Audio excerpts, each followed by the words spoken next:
मुझे किस बात की सजा दी जा रही है, मुझे बस इतना जवाब जानना है। करता कोई है, भरता कोई है। कौन अपना शोर अपने घर बार छोड़कर जाएगा। पहलगाम हमले के बाद पाकिस्तान के खिलाफ आर पार की कार्रवाई शुरू है। पीएम मोदी की अगुवाई में सीसीएस की बैठक में फैसला हुआ कि तमाम पाकिस्तानी नागरिकों को भारत छोड़ना पड़ेगा। इनमें से ऐसे नागरिकों को बेहद दिक्कत का सामना करना पड़ रहा है जिनकी शादी पाकिस्तान में हुई थी या जो पाकिस्तान की हैं लेकिन उनकी शादी भारत में हुई थी। ऐसी महिलाओं का रो रो कर बुरा हाल है। उन्हें पाकिस्तान भेजा जा रहा है जबकि वो चाहती हैं कि उन्हें ना हटाया जाए। देखिए कैसे बॉर्डर पर भावुक हो गई पाकिस्तानी महिलाएं। प्यार मोहब्बत तो रहनी चाहिए ना, भले जो भी गलती है वो आप अपना इशू करें, लेकिन ये चीज नहीं होनी चाहिए, बंद नहीं होनी चाहिए। सिर्फ रिश्तेदारों के लिए अलाउ कर दें, भले बाकी किसी को मत दें। जो रिलेटिव्स हैं, जिनके बच्चे हैं, उनको अलाउ कर दें। बस बाकियों को भले आप ना दें, मैं ये नहीं कह रही सबको ही दें। आप जो है ना, जो मजबूरी के तहत है, उनकी तो कम से कम सुने आप। जो शादियां की हुई हैं, लेकिन उनको क्यों सजा दी जा रही है जिन्होंने शादियां की। बस मैं इतना चाहती हूँ कि हमें तो अलाउ किया जाए। तो जो ऐसे धर्म के नाम पे लड़ते हैं, बाकियों को भी तंगी, उनके लिए क्या सजा होनी चाहिए? क्या जो कानून में लिखी गई है उनके लिए वो सजा होनी चाहिए। मैं तो ये कहती हूँ, भले चाहे धर्म के नाम पे लड़ें, किसी चीज के भी नाम पे लड़ें, उनके लिए वही सजा होनी चाहिए। लड़ाई तो हर जगह ही हो रही है, कहाँ नहीं हो रही, सब जगह ही हो रही है। पर ये चीज गलत है ना? पर ये चीज तो है ही गलत। मैं तो ये कह रही हूँ, सख्ती होनी चाहिए, मतलब सुरक्षा भरपूर होनी चाहिए, तो आगे से मौका ही ना मिले किसी को है। मैं तो यही कहना चाह रही हूँ ना कि सर आगे से मौका ना दिया जाए किसी को, सुरक्षा अपनी ऐसी लेकर चले वही है। लेकिन मैं कहती हूँ हमारे जो रिलेटिव्स है ना, बस उनको अलाउ कर दिया जाए, बाकियों को भले आप ना दें। मतलब जो रिलेटिव्स हैं, जिनके बच्चे हैं, मामू चाचा ताए हैं, उनको अलाउ किया जाए। बुरा लग रहा है कि जा रहे हो यहाँ छोड़ के? बुरा तो लगेगा ना, बुरा तो लगेगा भाई। कौन अपना शोर अपने घर बार छोड़कर जाएगा। कुछ ऐसा ही मामला समरीन का भी है, जो है तो पाकिस्तान की लेकिन उनकी शादी पिछले साल अक्टूबर में भारत में हुई थी। समरीन देश छोड़ने के नाम पर बेहद भावुक हो जाती है। मुझे वापस किया जा रहा है, मेरी क्या गलती है, मेरा क्या कसूर है, मुझे किस बात की सजा दी जा रही है, मुझे बस इतना जवाब जानना है। करता कोई है, भरता कोई है। तो आप कितने टाइम पहले यहाँ पर आई थी? मैं सितंबर में आई थी, अक्टूबर में मैंने शादी करी थी इनसे यहाँ पर आकर।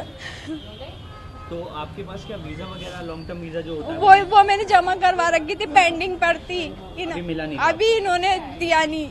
इतने महीने हो गए, सारे हमने रूल्स फॉलो करे इनके, लेकिन फिर हमें किस बात की सजा दी जा रही है, बस मुझे ये जानना है। तो अब यहाँ पर आप आए हैं, क्या बोला गया है, कब तक? वो कह रहे हैं ऊपर से ऑर्डर है, ऊपर से ऑर्डर है।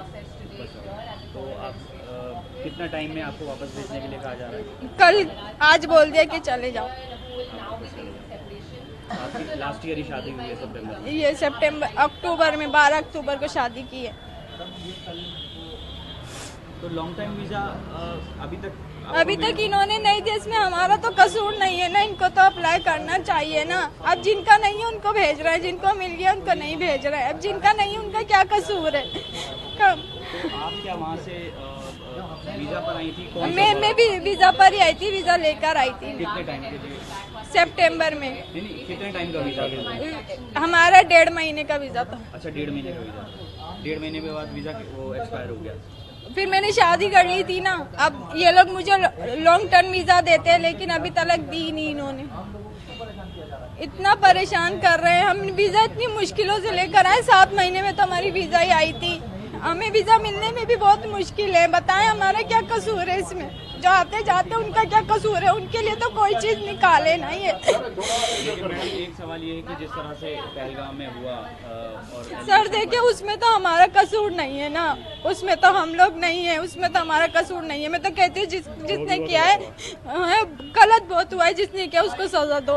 हम पब्लिक का क्या कसूर है? हमें क्यों घसीटते हो इन चीजों में? बस मुझे इस बात का करना है जवाब। तो अब आप वापस कैसे जाएंगे? फ्लाइट से जाएंगे या फिर वाघा बॉर्डर से? नहीं, मतलब बस से जाएंगे? बस से फिर वाघा बॉर्डर। इंडिया में आके आपने डॉक्यूमेंट्स अभी तक कोई नहीं बनाया आपका? अभी तक कोई नहीं बनाया क्योंकि मैं वेटिंग पर थी, पेंडिंग पर थी। मेरी बातचीत यही हुई कि मैंने बोला, मैंने अप्लाई करवाया था, LTP करवाया था अपना इनके वीज़ा बढ़वाने के लिए। वो पूरा नहीं हो पाया प्रोसेस जो होना चाहिए था। जब मैं अंदर गया पुलिस में तो उन्होंने बोला कि हमारे हाथ में नहीं है, ये ऊपर से ही ऑर्डर आया, सरकार ने ऑर्डर करा, ये इनको जाना ही पड़ेगा। सर ये तो गलत है ना, देखो ये मेरी वाइफ है, ठीक है ना, वाइफ है, मेरी बीवी है, ये प्रेग्नेंट है, बताओ इसका बच्चा वहाँ पे कैसे होगा ये बताओ। और सरकार क्या गारंटी दे रही है कि कब तक आएगी वापसी है, क्या करना है इसका। जो भी हुआ वहाँ पे कश्मीर में, जो भी हुआ बहुत गलत हुआ, उनके परिवार के साथ बहुत गलत हुआ, मैं मानता हूँ, हमारा भी दिल दुखा हुआ है, लेकिन इसका जो इनका दिल दुख रहा है इनका क्या। मैं सरकार से ये अपील करना चाहूँगा। अप्लाई आपने किया हुआ था, अभी तक मिला नहीं है। देखिए मेरी 12 अक्टूबर को यहाँ पे शादी हुई थी, इनसे करी थी मैंने। फिर उसके बाद 2 महीने के बाद यहाँ पे मेरी वेरिफिकेशन हुई थी घर पे पूरी अच्छे से, तसल्ली से सब से। उसके बाद फिर इन्होंने कुछ भी नहीं करा, ना मेरे को LTP दी लॉन्ग वीज़ा बढ़ाने के लिए, ना कुछ दिया। अब 6 महीने के बाद ये वापसी जा रही है एकदम अचानक ही। तो इसमें हमारी क्या गलती है सर, आप ये बताइए, हमारी गलती क्या है हमारी? जिसने न करा वो तो उस पर मनुष्य मारा, जिसने करा बहुत मेरे मुंह से गाली निकली, जो भी करा गलत करा।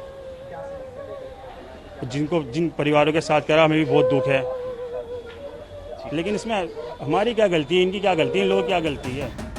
बता दें कि इससे पहले भी एक हिंदुस्तानी महिला ने बॉर्डर पर खूब बवाल किया था, जब उसके बच्चे जो पाकिस्तानी नागरिक हैं उन्हें तो पाकिस्तान जाने की अनुमति मिल गई, लेकिन उस महिला को भारतीय नागरिक होने की वजह से पाकिस्तान जाने की इजाजत नहीं मिली। आज तो मैं यहाँ शहर खा के मर जाऊंगी, मुझे आज किसी भी हालत में जाना है। मेरा नाम अफशीन जहांगीर है, जोधपुर से हूँ, 900 किलोमीटर हम लोग आए हैं यहाँ पर। मैं 11 साल हो गए मेरी शादी को, वहाँ पर मम्मी पापा से मिलने आई थी।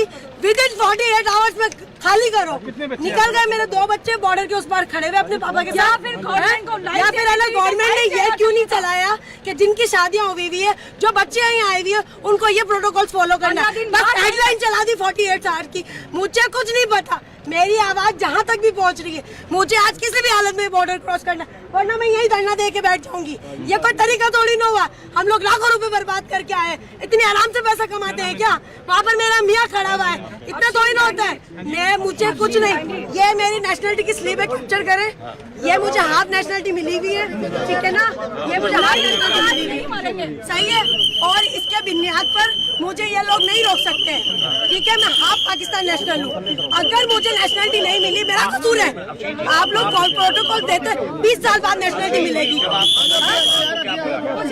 हमारे हाथ में कुछ नहीं है, हमारे हाथ में कुछ तो किसके हाथ में है? अगर नहीं जाने दिया जाए क्या करेंगे? मैं यहीं पर बैठी हूँ, मैं अपना पैसा मेरे बाप नहीं कमाता है। 2 नंबर की मेरे और मेरे बाप की मियाँ की कमाई नहीं है, बहुत मेहनत से पैसे कमाते हैं, इतना लाखों रुपए बर्बाद करते हैं, क्या करते हैं मुझे नहीं मालूम।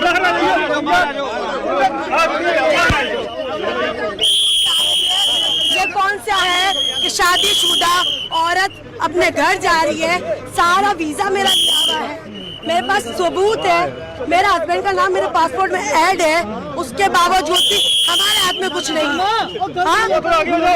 ये कौन सा तरीका है? मुझे रास्ता चाहिए, आप मीडिया भाई लोगों के जरिए मुझे रास्ता चाहिए। मेरा इंडियन पासपोर्ट है। आप कितने दिन के लिए आए थे? मैं 45 डेज के लिए आई थी। वैसे मेरी रवानगी 27 को बॉर्डर क्रॉसिंग की थी कि मैं चली जाऊंगी, लेकिन लाइन चलने के बाद, न्यूज देखने के बाद 3 आवर्स में तैयारी करके हम लोग निकले हैं, ठीक है। उसके बाद हम लोग यहाँ आए, चलो आप लोग आए, उनकी भी